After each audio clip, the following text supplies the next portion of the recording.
Radiologik also supports Swinsian. Swinsian is an alternative to Apple's music.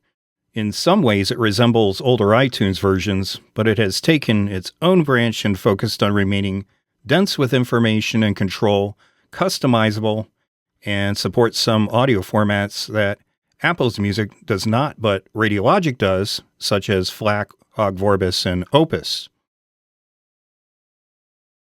If you are someone who prefers a more powerful third-party app, such as Thunderbird instead of Apple Mail, for more abilities, features, and customization, you may find Swinsian is worth trying. Both Radiologik DJ and Scheduler support Swinsian for library and playlist import everywhere it could be done with music.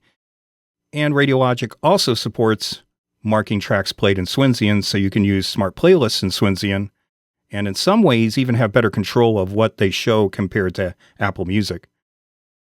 So in order to do this, we go into Radiologik DJ to change a setting.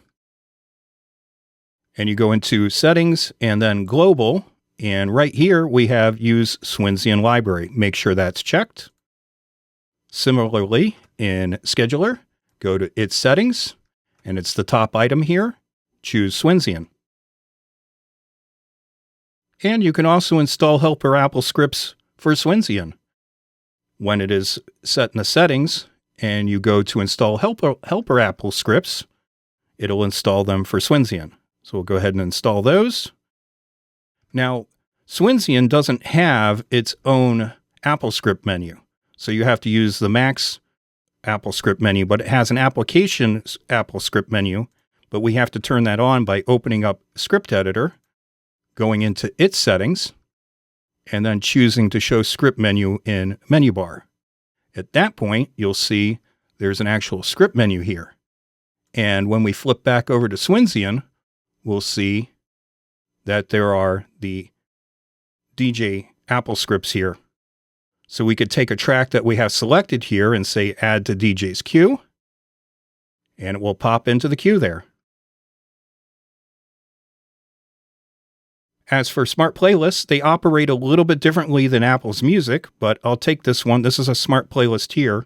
By the way, when you import from Apple Music, smart playlists become static playlists. So you have to recreate your smart playlist in Swinsian. But they're a little bit different. So in order to get rotation that I want in Swinsian, I have to set it up this way. I pick some characteristic. In this case, I'm picking genre, but you could say comment, is, or contains. Lots of options there. And then I say none of the following are true. Last played is in the last, and then I pick, well, it could be even 80 seconds. It can get very fine and granular. This is better than what Apple has done, where I think they just go to days. But here you can go hours and minutes, which is terrific. So anyway, that's Swinsian. It's about $34.95. It's worth checking out.